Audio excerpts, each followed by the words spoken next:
Hi welcome to Tejaswi edits 95 days of editing ఛాలెంజ్లో ఈరోజు day 52. ఈరోజు వీడియోలో ఫ్యూజన్ పేజ్లో 3D మోషన్ గ్రాఫిక్స్ గురించి చూద్దాం. సో దానికోసం ట్రాన్స్పరెన్సీలో ఉన్న ఒక ఎర్త్ ఇమేజ్ని తీసుకున్నాను.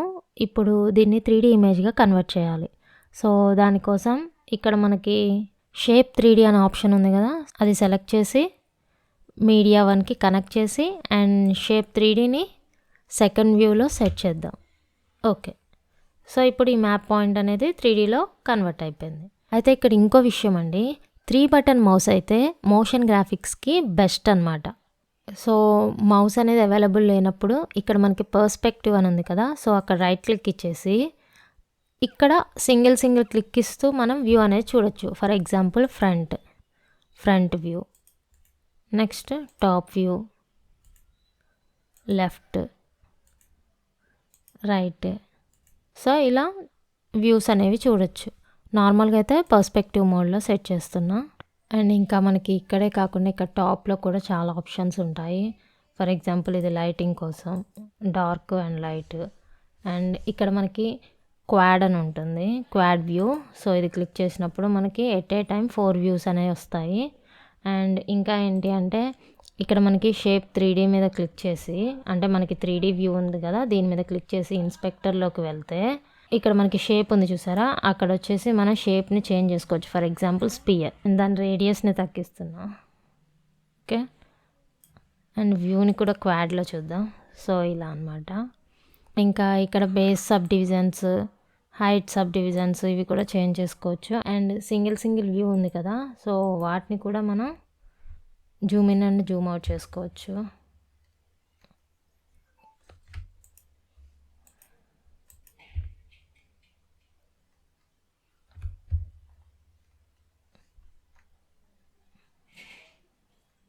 ఓకే, నెక్స్ట్ ఈ స్పియర్కి లైక్ గ్లోబ్ లాగా ఒక హార్డ్ సర్ఫేస్ అనేది యాడ్ చేద్దాం అనుకుంటున్నా. సో దానికోసం ఈ షేప్ 3Dని డూప్లికేట్ చేస్తాను. Copy and deselect, paste. Okay, ఈ 2 నోట్స్ని మెర్జ్ చేయాలి. సో దానికోసం మెర్జ్ 3D ఆప్షన్ సెలెక్ట్ చేసి ప్లేస్ చేసుకుందాం. అంతకంటే ముందు దీంతో మెర్జ్ చేయడం కోసం ఫస్ట్ నేను రిమూవ్ చేస్తున్నా ఈ లింక్ నుంచి. ఓకే, అండ్ ఈ రెండింటిని లింక్ చేద్దాం. ఓకే, సో ఇప్పుడు వ్యూ ఎలా ఉంది చూద్దాం. మెర్జ్ 3Dని press 2 for second view, press 1 for first view. And దీనికి కలర్ కూడా చేంజ్ చేద్దాం. అయితే అంతకంటే ముందు వీటికి మనం రీనేమ్ చేద్దాం. షేప్ 3Dకి స్పియర్ అని ఇద్దాం. ప్రెస్ F2,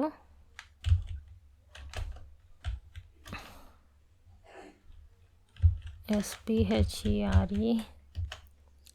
అండ్ షేప్ 3Dకి డూప్లికేట్ అని ఇద్దాం.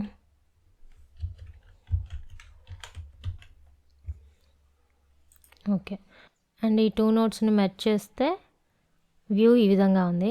సో దీనికి కొంచెం ఎడిట్ చేసి ఒక గ్లోబ్ లాగా చేంజ్ చేద్దాం. ఇన్స్పెక్టర్లోకి వెళ్ళేసి కంట్రోలింగ్ ఆప్షన్స్ కొన్ని చెక్ చేద్దాం. ఫస్ట్ నోడ్ స్పియర్ని సెలెక్ట్ చేశాను, రేడియస్ని కొంచెం ఇంక్రీజ్ చేద్దాం. ఓకే, సో ఇప్పుడు మన రొటేటింగ్ 3D గ్లోబ్ని ఒకసారి సెట్ చేద్దాం. సో దానికోసం పొజిషన్లో ఉంచుదాం. ఇది బేస్ లాగా అనమాట. ఓకే, నా జస్ట్ ఇది హారిజంటల్ రొటేటింగ్, రైట్? సో దానికోసం స్టార్టింగ్ ఫ్రేమ్ దగ్గరికి వెళ్ళాను అండ్ కీ ఫ్రేమ్ని సెట్ చేశాను. అండ్ ఎండింగ్ ఫ్రేమ్కి వెళ్ళేసి వై యాక్సెస్ని మూవ్ చేస్తున్నా. Okay, now again go to first frame, starting frame. Now play once. Perfect. So next వచ్చేసి ఇప్పుడు ఈ గ్లోబ్ చుట్టూ ఆర్బిటరీ మోషన్లో స్ట్రీక్స్ అనేవి రివాల్వ్ అవ్వాలన్నమాట. సో దానికోసం ఫస్ట్ నేను ఈ డూప్లీని అగైన్ ఇంకో డూప్లికేట్ చేస్తున్నాను. Copy, paste. ఓకే, అండ్ దీనికి రీనేమ్ చేద్దాం. F2 స్ట్రీక్స్ డూప్లీ అని పెడతాను. ఓకే, సో అంతకంటే ముందు అసలు మనకి స్ట్రీక్స్ అనేది ఒక క్లిప్ కావాలి కదా, సో దానికోసం మీడియా పూల్లోకి వెళ్ళేసి స్ట్రీక్స్ని సెలెక్ట్ చేసి డ్రాగ్ అండ్ ప్లేస్. సో దీన్ని ఈ స్ట్రీక్స్కి లింక్ చేస్తాను. ఓకే, అండ్ దీన్ని మెర్జ్కి యాడ్ చేస్తాను. మీడియా పూల్ని డిసేబుల్ చేస్తున్నా. సో ఇది స్ట్రీక్స్ నోడ్ కదా, సో రీనేమ్ చేద్దాం. ఓకే, ఈ స్ట్రీక్స్ ఒక్కటే మనకి వ్యూ 1లో విజిబుల్ అయ్యేటట్టు కీబోర్డ్లో 1. ఓకే, ఇవి స్ట్రీక్స్ అనమాట. సో ఇవి మనకి ఆ గ్లోబ్ చుట్టూ రొటేట్ అవ్వాలి. యాక్చువల్లీ ఇవి ఎల్లో కలర్లో ఉన్నాయి కదా, బట్ ఇక్కడికి వచ్చేసరికి అవి డార్క్ కలర్ బ్లాక్ అయిపోయాయి కదా. సో దానికోసం ఏం చేయాలి, మెటీరియల్లోకి వెళ్ళేసి ఇక్కడ కలర్ని వైట్కి చేంజ్ చేస్తే యాక్చువల్ కలర్ అనేది మనకి డిస్ప్లే అవుతుంది. నెక్స్ట్ వచ్చేసి కంట్రోల్ ట్యాబ్లోకి వెళ్ళేసి దీని సైజ్ని అడ్జస్ట్ చేద్దాం. So radius. ఓకే, ఒకసారి ప్లే చేసి చూద్దాం. సో గ్లోబ్ రొటేట్ అవుతుంది కానీ స్ట్రీక్స్ అయితే రివాల్వ్ అవ్వట్లేదు కదా. సో దానికోసం ఏం చేద్దామంటే ట్రాన్స్ఫార్మ్ నోడ్ని యాడ్ చేద్దాం. సో దానికోసం షిఫ్ట్ స్పేస్ బార్ సెలెక్ట్ చేసి transform tool, add. Okay, add అయిపోయింది. సో దానికోసం ప్లే హెడ్ని ఫస్ట్ ఫ్రేమ్లో సెట్ చేసి నెక్స్ట్ ఇక్కడ సెంటర్ ఆప్షన్ దగ్గర కీ ఫ్రేమ్ని సెలెక్ట్ చేసి అది స్టార్టింగ్ నుంచి ప్లే అవుతున్నట్టు పెట్టడం కోసం దాన్ని లెఫ్ట్ సైడ్కి మూవ్ చేస్తున్నా. ఓకే, అగైన్ ఇప్పుడు ప్లే హెడ్ని ఎండింగ్కి తీసుకెళ్ళేసి రైట్ సైడ్కి మూవ్ చేస్తున్నా.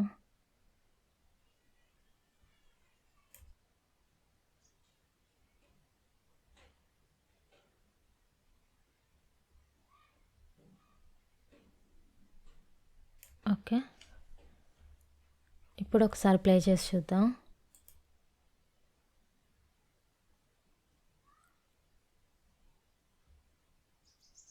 ఓకే, సో ఇప్పుడు మనకి నార్మల్గా కావాల్సింది పర్స్పెక్టివ్ మోడే కదా. సో ఒక్కటే సెలెక్ట్ చేసి ఒక్కసారి చూద్దాం. అండ్ 1ని ఆఫ్ చేస్తున్నా, సింగిల్ వ్యూలో పెడుతున్నా. ఇప్పుడు ఒకసారి ప్లే చేద్దాం.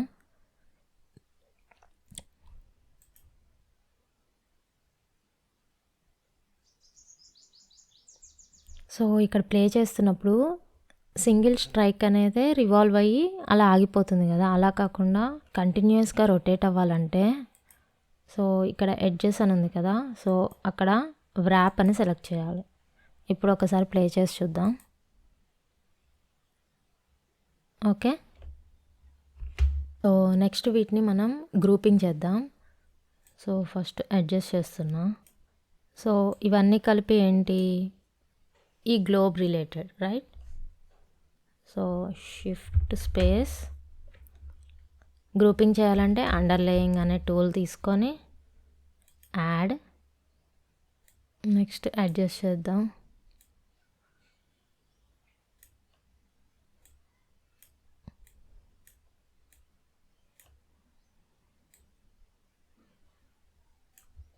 ఓకే, రీనేమ్ చేద్దాం. రీనేమ్ కోసం రైట్ క్లిక్ ఇచ్చేసి rename or F2. Suppose globe related కాబట్టి గ్లోబ్ అందాం. నెక్స్ట్ వీటిని గ్రూప్ చేద్దాం. ఇవేంటి, నథింగ్ బట్ దీనికి యూజ్ చేసిన మెటీరియల్. సో మెటీరియల్ అని రీనేమ్ చేద్దాం. దానికోసం ఫస్ట్ గ్రూపింగ్ చేయాలి కదా, shift space అండర్లే add and adjust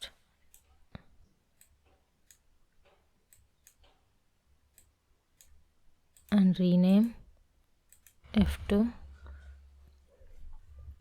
material. So grouping అయిపోయింది. సో నెక్స్ట్ వచ్చేసి దీనికి 3D టెక్స్ట్ని యాడ్ చేయాలి. అయితే ఇప్పుడు నార్మల్గా 3D టెక్స్ట్ని యాడ్ చేస్తే ఈ రొటేట్ అయిన దానికి లింక్ అవ్వదు. సో దానికోసం ఏం చేయాలంటే ఫస్ట్ మెర్జ్ 3Dని తీసుకొని దాన్ని దీని అవుట్పుట్కి లింక్ చేద్దాం.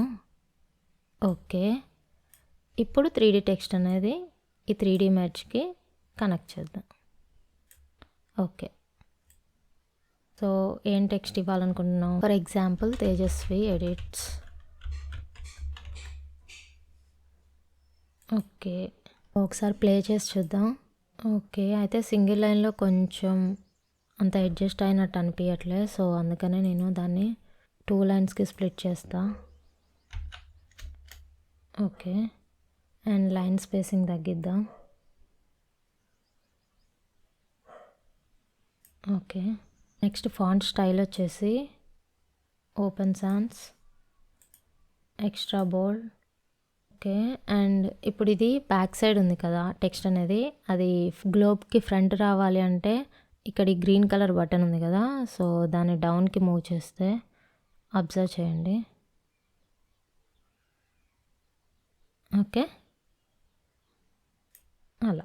అండ్ ఇక్కడ ఈ గ్రీన్ కలర్ యారో మార్క్ ఉంది కదా, సో దాన్ని మూవ్ చేస్తే హారిజంటల్గా అడ్జస్ట్ చేసుకోవచ్చు.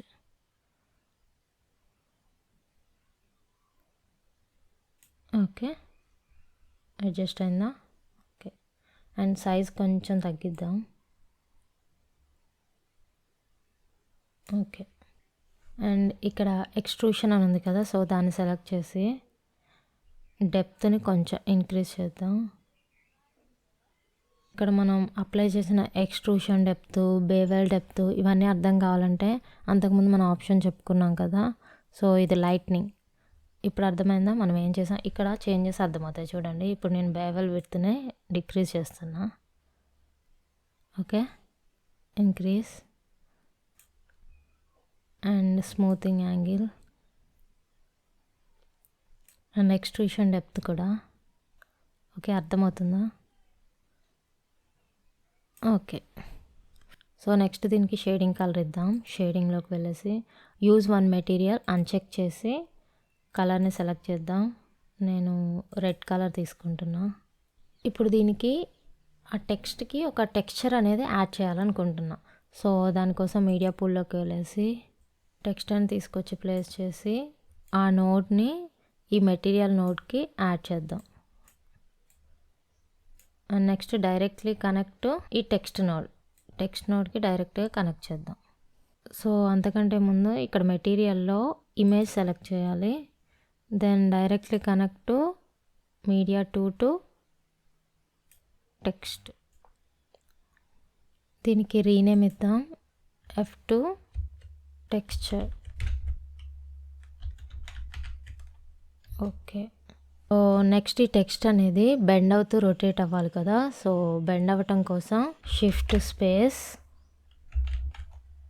Bender 3D. ఓకే. సో దీన్ని వచ్చేసి ఈ మెర్జ్కి టెక్స్ట్కి మిడిల్లో యాడ్ చేద్దాం. ఓకే. అండ్ నెక్స్ట్ వచ్చేసి కొన్ని అడ్జస్ట్మెంట్స్ చేద్దాం. So select X access and angle వచ్చేసి 90 degrees.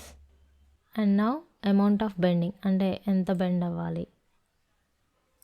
సో అంతకంటే ముందు అసలు మనం ఫస్ట్ బెండర్ని ఫస్ట్ వ్యూకి సెట్ చేద్దాం. ఓకే, నౌ బెండ్ చేద్దాం. ఓకే. అండ్ ఇండివిజువల్ లెటర్స్ కాకుండా దాన్ని గ్రూప్గా ఫామ్ చేద్దాం. So group objects. And now ఎంత అమౌంట్ బెండ్ అవ్వాలి. ఓకే. మెర్జ్లోకి వెళ్ళేసి 2 వ్యూస్ ప్లే చేసి చూద్దాం ఒకసారి.